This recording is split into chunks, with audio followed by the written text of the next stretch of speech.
आज की चर्चा का विषय है हड्डियों का स्वास्थ्य, पर थोड़ा हटके। मतलब बिना जिम या कसरत पर जोर दिए सिर्फ खाने पीने से उन्हें कैसा मजबूत रखा जाए। हमारे पास ये कुछ नोट्स हैं, लगता है किसी वीडियो सीरीज के लिए बने थे। तो आज हम इनमें से काम की जानकारी निकालेंगे। और ये काफी दिलचस्प है क्योंकि हमारी हड्डियां कोई पत्थर तो है नहीं, वो तो लगातार मतलब खुद को बनाती रहती हैं। जी हाँ, बिल्कुल। बोन रीमॉडलिंग चलती रहती है। तो हम जो खा रहे हैं वो सीधा उनकी सेहत पर असर डाल रहा है। तो देखें जरा ये नोट्स क्या कहते हैं।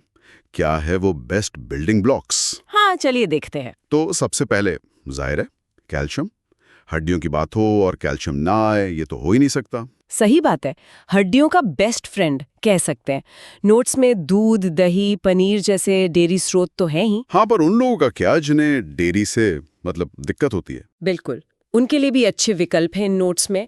हरी पत्तेदार सब्जियां जैसे केल और पालक, बादाम का भी जिक्र है, और फोर्टिफाइड प्लांट बेस्ड मिल्क भी। अच्छा। लेकिन एक जरूरी बात यह है कि कैल्शियम अकेले उतना असरदार नहीं होता। ओह। हाँ, उसे अपना काम करने के लिए एक साथी चाहिए, विटामिन डी। अच्छा, तो कैल्शियम हीरो है पर विटामिन डी उसका क्या कहते हैं, साइड किक। हाँ, ये कैसे काम करता है। हाँ, कह सकते हैं। विटामिन डी असल में कैल्शियम को हमारी आंतों में सोखने में मतलब एब्जॉर्ब करने में मदद करता है। अगर विटामिन डी पूरा न हो तो खाया हुआ कैल्शियम शरीर ठीक से इस्तेमाल ही नहीं कर पाता। तो विटामिन डी कहाँ से मिलेगा। नोट्स में बताया है, सुबह की हल्की धूप, बस 10-20 मिनट काफी है। अच्छा, सुबह वाली धूप। हाँ, फिर अंडे की जर्दी है, मशरूम है और फोर्टिफाइड अनाज भी। पर हाँ, एक बात ध्यान रखने वाली है, जो नोट्स में भी है, सप्लीमेंट्स लेने से पहले डॉक्टर की सलाह बहुत जरूरी है। बिल्कुल, वो तो है ही। ठीक है, तो कैल्शियम और विटामिन डी की ये जोड़ी समझ आ गई। हाँ। लेकिन क्या क्या बस यही दो चीजें हैं। अक्सर तो यही लगता है। नहीं नहीं, यहीं पर बात और गहरी होती है। नोट्स बताते हैं कि कहानी यहाँ खत्म नहीं होती। हाँ। मैग्नीशियम और ओमेगा 3 फैटी एसिड्स भी हड्डियों के लिए काफी अहम है। मैग्नीशियम वो किस लिए। मैग्नीशियम जो नट्स, बीज, साबुत अनाज में मिलता है, वो हड्डियों के मिनरल स्ट्रक्चर यानी उनके ढांचे को बनाने में सीधे मदद करता है। अच्छा, ढांचे के लिए। और ओमेगा 3 वो तो शायद सूजन कम करने के लिए होता है। बिल्कुल सही। ओमेगा 3 जैसे अलसी, अखरोट और सैल्मन जैसी फैटी फिश में मिलता है, वो शरीर में इन्फ्लेमेशन यानी सूजन कम करने में मदद करता है, और ये हड्डियों के स्वास्थ्य के लिए भी बहुत फायदेमंद है। ये तो वाकई दिलचस्प है। मतलब सिर्फ मजबूती नहीं, पूरे सिस्टम का ध्यान रखना है।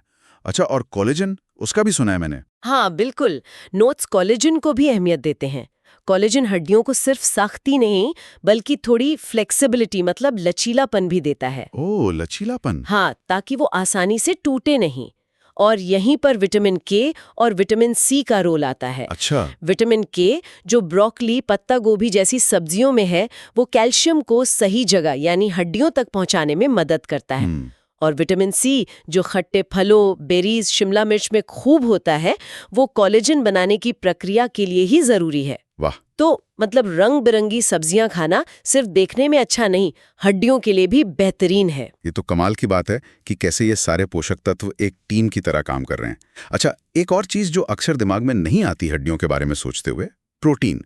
क्या नोट्स में इसका भी जिक्र है। हाँ, और ये बहुत जरूरी पॉइंट है जिसे नोट्स हाईलाइट करते हैं। प्रोटीन को हम अक्सर मसल से जोड़ते हैं ना। हाँ बिल्कुल। पर हड्डियों के घनत्व, उनकी डेंसिटी और मरम्मत के लिए भी ये बेहद जरूरी है।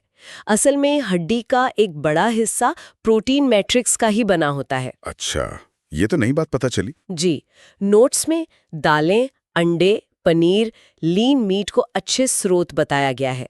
कोशिश ये हो कि हर मुख्य भोजन में प्रोटीन का कोई ना कोई स्रोत जरूर शामिल हो। यानी हड्डियों को सिर्फ मिनरल्स ही नहीं, अच्छा खासा प्रोटीन भी चाहिए। सोचने का नया नजरिया है ये। चलिए, ये तो हुई अच्छी चीजों की बात। क्या नोट्स में उन चीजों का भी जिक्र है जिनसे मतलब बचना चाहिए। हाँ बिल्कुल है। जितना ये जानना जरूरी है कि क्या खाएं, उतना ही ये भी कि किन चीजों से परहेज करें। नोट्स कुछ आम चीजों के बारे में आगाह करते हैं, जैसे बहुत ज्यादा नमक और चीनी। ओह, नमक और चीनी, वो कैसे। ज्यादा नमक और चीनी का सेवन हड्डियों से कैल्शियम को बाहर निकाल सकता है, उन्हें कमजोर कर सकता है। अच्छा। इसी तरह बहुत ज्यादा कैफीन, धूम्रपान और शराब भी हड्डियों के लिए नुकसानदायक हैं। इनकी जगह अच्छी आदतों पर जोर दिया गया है। थोड़ा एक्टिव रहना, चाहे वो बस चलना ही क्यों ना हो, या योग, हाँ, एक्टिव रहना तो जरूरी है। और स्वस्थ वजन बनाए रखना, और मीठे ड्रिंक से दूरी बनाना। तो कुल मिला के इन नोट्स का सार यही लगता है कि हमें अपनी हड्डियों को मतलब हल्के में नहीं लेना चाहिए।